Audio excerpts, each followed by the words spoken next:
तो नाम मेरा जसवीर है और बेसिकली मैं यहाँ से 30-35 किलोमीटर दूर सादाबाद है, एक टाउन है, उसके पास ही मेरा गांव है। मैं गांव से बिलोंग करता हूँ। इस बिज़नेस को मैंने 2004 में ज्वाइन किया था। बिज़नेस को ज्वाइन किया, अगर मैं बिज़नेस से पहले की बात करूँ तो पढ़ाई लिखाई कर रहा था, साथ में पिताजी के साथ खेती में भी काम करता था। ऐसा नहीं है कि मैं कहीं हार्वर्ड में पढ़ के आया और वहाँ से मुझे कोई 18 लाख की टीम गिफ्ट में मिली। तो कहीं ना कहीं कई लोगों को ऐसा लगता है कि ये कंपनी वाले लोग होते हैं, इनके संग में अलग से कहीं से गिफ्ट टीम मिली होगी। पहले जब हम लोग शुरू में काम करते थे तो हम महागुरु जी, Narasimha Grewal sir, Madhav sir, Om Prakash sir के बारे में बताते थे। तो हमारे गांव में लोग बोलते थे नहीं नहीं उनका हो गया, वो अलग टाइप के, तेरा नहीं होगा। और आपको भी कई लोग मिलते होंगे, बोलते हैं तू जसवीर नहीं बन सकता, एक बन गया कोई दूसरा नहीं बन पाएगा। हाँ जी, लेकिन देखो महागुरु जी लोगों के बाद हमारा भी नंबर आया कि नहीं आया? हमारे बाद हमारी सेना का भी नंबर आया कि नहीं आया? तो डेफिनेटली आपका भी आने वाला है दोस्तों, निश्चित रूप से आने वाला है। मैं अगर स्टार्टिंग की बात करूं तो मेरी ज़िंदगी में किस तरीके से बदलाव आया, आप ये देखिए। इससे पहले वाली फ़ोटो मैंने लगाई नहीं है, वैसे इससे पहले वाली भी मेरे पास में है। बिल्कुल एकदम मुश्किल से 47-48 किलो वजन रहा होगा मेरे में जब मैंने बिज़नेस को ज्वाइन किया था। और बच्चा ही था मैं, बिल्कुल जाता था लोगों को प्लान दिखाने के लिए। बहुत सारे ऐसे साथी थे, वो उस समय कोई तैयारी कर रहा था, उसको उम्मीद थी, किसी को लगता था कि भाई तू ही कर ले, हम तेरे यहाँ ड्राइवरी कर लिया करेंगे, तो डायमंड बन जाएगा। तो कितने कमाएगा? मैंने कहा 8 लाख। सही है यार, उसमें से 1 लाख मुझे दे दिया करियो। मतलब क्या था, मजाक उड़ाने के अलावा और कोई काम नहीं था दोस्तों। मैं अगर बात करूं, शुरुआत में कई लोगों को ऐसे निराशा लगती है कि गांव में से अगर 1-2 बंदे ने मना कर दिया तो कुछ नहीं होगा। मेरे गांव से एक भी व्यक्ति ने मेरे साथ में काम नहीं किया, इसके बाद भी मेरी 18 लाख की टीम बन गई सर। तो इसका मतलब क्या, जरूरी नहीं है आप अगर कोई आज एक मोटरसाइकिल का शोरूम खोलते हैं तो जरूरी है कि आपके गांव वालों के दम पे मोटरसाइकिल का शोरूम चलेगा। अगर आपके गांव में से किसी ने मोटरसाइकिल नहीं ली तो क्या शोरूम बंद हो जाएगा? क्या फिर भी चलेगा? कोई कपड़े की दुकान खोलता है और गांव में से कोई ना खरीदे तो क्या लगता है, दुकान बंद हो जाएगी? फिर भी चलती रहेगी कि नहीं चलती रहेगी? बिल्कुल चलती रहेगी दोस्तों। आपको भरोसा होना चाहिए। मैंने सिस्टम को जान लिया था। जब तक मैं वहाँ था तब तक मैं वहीं तक जानता था ये कंपनी है, यही सब कुछ है। लेकिन जब मुझे समझ में आया नहीं, कंपनी बहुत बड़ी है और यहाँ बहुत बड़ा कैरियर बनाया जा सकता है और बड़े बड़े दमदार लोग इस बिज़नेस को कर रहे हैं और मुझे इसको सीख के समझ के दमदारी के साथ में करना चाहिए। मैंने ट्रेनिंग का सहयोग लिया और लगातार मीटिंग ट्रेनिंग में आकर के मैंने काम किया। और देखिए, जिन हाथों में कभी फावड़ा हुआ करता था, फावड़ा समझते हैं? अच्छा, कई लोग बोल नहीं रहे, लंदन से आए क्या? तो जिन हाथों में फावड़ा हुआ करता था उन हाथों में BMW का स्टीयरिंग है। तो मैंने ये गाड़ी 2013 में ली, आज से 7-8 साल पहले, जब लोग BMW का नाम नहीं जानते थे। जब मैंने लेने जा रहा था तो कई लोगों को पता चला तो लोग बोलते थे साला तेरे को लोग चोर उठा ले जाएंगे, 50 लाख की गाड़ी लेगा तू। मैं भी डर गया था पहले, मैंने क्या होगा? तो गुरुजी ने बोला तेरी नहीं ले जाएंगे, बीमा कंपनी वालों की ले जाएंगे। मैंने हाँ यार, बीमा भी होता है, ये तो हमें ध्यान ही नहीं था। हाँ जी। तो जिस समय मैंने गाड़ी ली, मेरे इलाके की तो बात छोड़िए, मेरे जिले में भी शायद किसी के पास में उस समय गाड़ी नहीं थी जो BMW कार मैंने ली। अगर होगी भी तो किसी धन्ना सेठ के पास ही होगी। मैं कौन? एक किसान का बेटा, समझ रहे? बराबर में ये मेरी धर्मपत्नी जी हैं जो यहाँ सामने लाइव बैठी हुई हैं। तो 2007 में हम लोगों की शादी हुई थी, पापा के दम पे ही हुई थी, अपना तो कुछ था नहीं पास पल्ले, 100 रुपये भी नहीं थे अपनी जेब में। तो अगर सेब शॉप में नहीं होते तो मैडम गांव में बढ़िया आराम से कपड़े धो रही होती, वही गोबर पाथ रही होती हैं। और अभी मैडम के हाथ में क्या है? गिटार है। गिटार कौन रखता है? ये फुर्सत में हो। हाँ जी, शौक तो सबके होते हैं कि नहीं होते? कुछ न कुछ टैलेंट भी होता है, लेकिन जिम्मेदारियों के वजह से वो शौक और वो टैलेंट दब के रह जाते हैं। तो बढ़िया मैडम का जो भी रहा होगा, बोला ठीक है, मेरे को गिटार विटार बजा रही है अभी, हैं, गाना भी गा लेती है। अभी आप देखो, जो गांव की बम्बे की पटरियों पे बैठा करते थे वो आज यूरोप में घूम रहे हैं। कहाँ घूम रहे हैं? कहाँ घूम रहे हैं? यूरोप में। ये देखिए, हम लोग बुडापेस्ट में थे, हंगरी में। मैडम पूछ रही थी यहाँ से गांव कितनी दूर होगा, मैंने कहा 7,000 किलोमीटर है। हैं?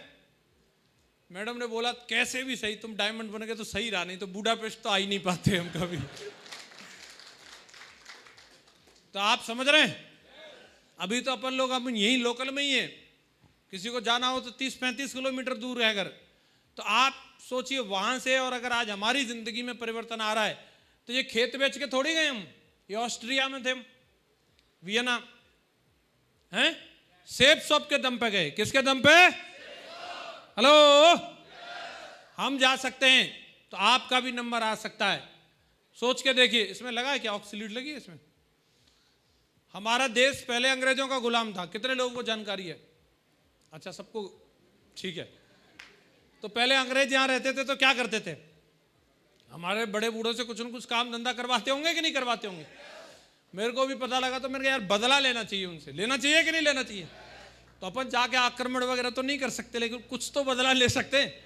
मैं जब भी विदेश जाता हूँ, खासतौर से अंग्रेजों के देश में जाता हूँ, तो 2-3 काम जरूर करता हूँ। एक तो मैं जूते पॉलिश करवाता हूँ, और खासतौर से अंग्रेज से करवाता हूँ।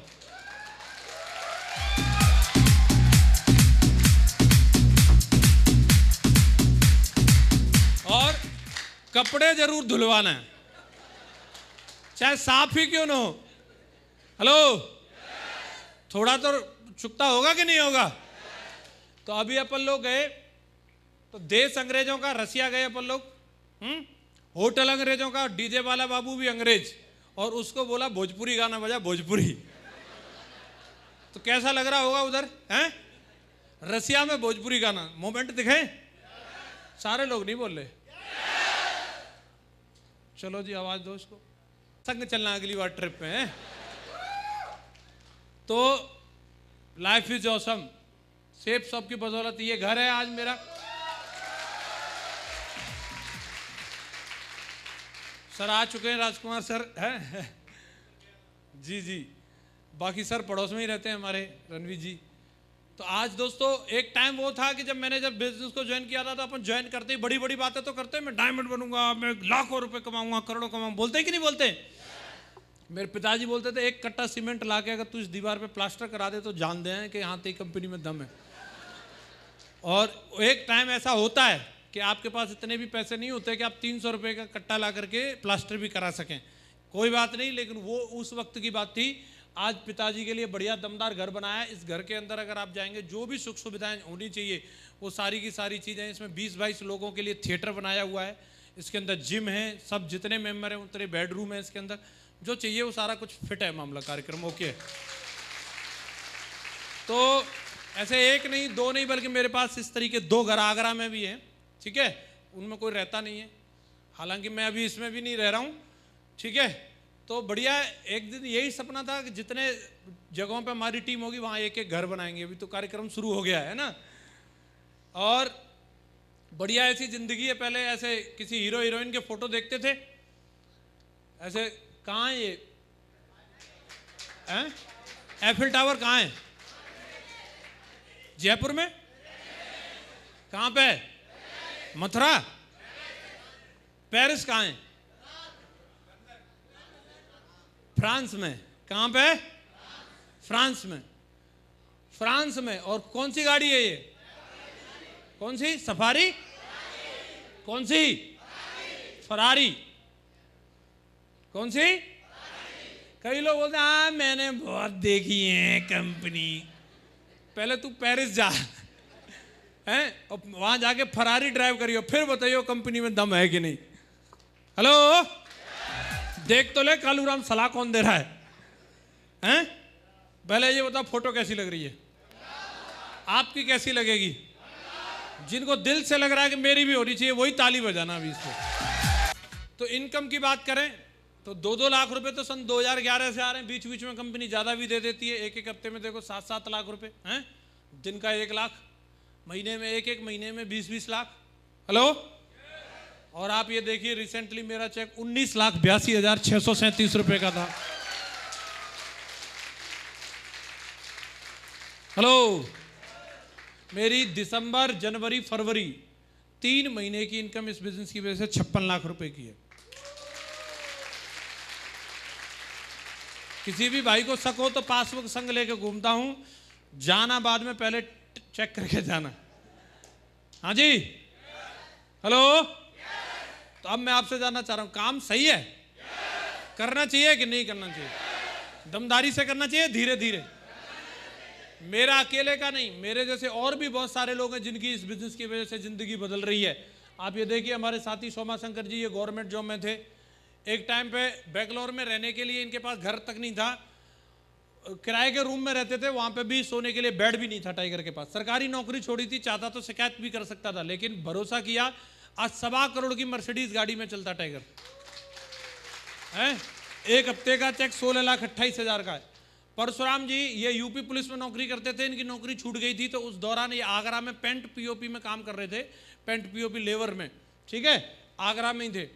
और यहीं पे इनको इस बिजनेस की जानकारी मिली, और आज परशुराम जी 10 लाख रुपए की हार्ले डेविल्जन बाइक चलाते हैं, 1 करोड़ 20 लाख रुपए की रेंज रोवर स्पोर्ट जिसमें नरेंद्र मोदी जी चलते हैं वो गाड़ी है, और 16,72,000 का चेक है। ये योगेश यादव जी अलवर राजस्थान से हैं।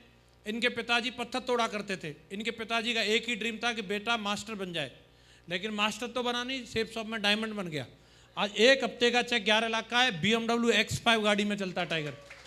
आप ये देखिए, महागुरु जी लोगों को देखिए, आज गुरुदेव का चेक 28 लाख का एक हफ्ते का, दिन का 4 लाख हो गया। बड़ी बात है कि नहीं? महागुरु जी श्री संजय जैन सर के बारे में आप देखिए, महागुरु जी ने जब बिजनेस की शुरुआत की थी उस वक्त 6 लाख का कर्जा था गुरु जी के ऊपर, और आज गुरुदेव का एक हफ्ते का चेक 60 लाख का है। महागुरु जी श्रीमान नरसिंह ग्रेवाल सर, गुरुदेव बताते हैं कि जब मैंने हाई स्कूल की पढ़ाई करी तो हाई स्कूल पढ़ते तक मैं जो है भैंस के पीछे घूम घूम करके पढ़ाई की, भैंस चराते चराते, समझ रहे? गांव में क्या है, मतलब कोई ऐसा तो है नहीं, लंदन के गांव में करना पड़ता है ना, हम अपन भी, मैंने भी किया है सब कुछ। हाँ जी, लेकिन आज गुरु जी ने, वो एक वक्त की बात थी, लेकिन आज का वक्त क्या है? आज महागुरु जी ने 6 साल अपने बेटे को लंदन में पढ़ाया, 6 साल लंदन में पढ़ाया है। आज गुरु जी का एक हफ्ते का चेक 1 करोड़ रुपए का है। बड़ी बात है कि नहीं? आप बताओ, अगर ये सब इतने बड़े बड़े धमाके यहाँ पे हो रहे हैं तो कितने लोगों को लगता है यार मेरे साथ में भी ऐसा होना चाहिए? होना चाहिए पक्का। लेकिन होगा कब? जब काम करोगे तभी तो। काम करने जाओगे, कालूराम मिल जाएगा, वो सलाह देगा इधर आ, ऐसी बहुत आई बहुत गई, फिर क्या करोगे? हिम्मत है उस समय डटे रहने की? हिम्मत है फिर इसके बाद भी करके दिखाने की? कई लोग मिलेंगे बोले ये भाग जाएगी, फिर समझा पाओगे? कई लोग सोचते हैं कि यार लोगों को समझाना बहुत टेढ़ी खीर है। एक मैसेज मैं आपको क्लियर कट देना चाहता हूं, अगर आप इस बिजनेस के अंदर सफल होना चाहते हैं तो आपको लोगों को समझाने की जरूरत नहीं है, सिर्फ अपने आप को समझाने की जरूरत है। जिस दिन आप समझ गए पूरा हिंदुस्तान समझ जाएगा। लोगों को समझाने की जरूरत नहीं है। और जो कुछ भी यहाँ किया जा रहा है, ये लोग तो यहाँ नहीं है, ये सिर्फ आप ही को समझाने के लिए किया जा रहा है। मेरी समझ में आ गया था तो मेरी जिंदगी बदली, आपकी समझ में आ जाएगा तो आपकी जिंदगी बदलेगी। क्या आपको समझ में आ रहा है? आपको समझ में आ रहा है? यहां से सफलता ली जा सकती है, कामयाब हुआ जा सकता है।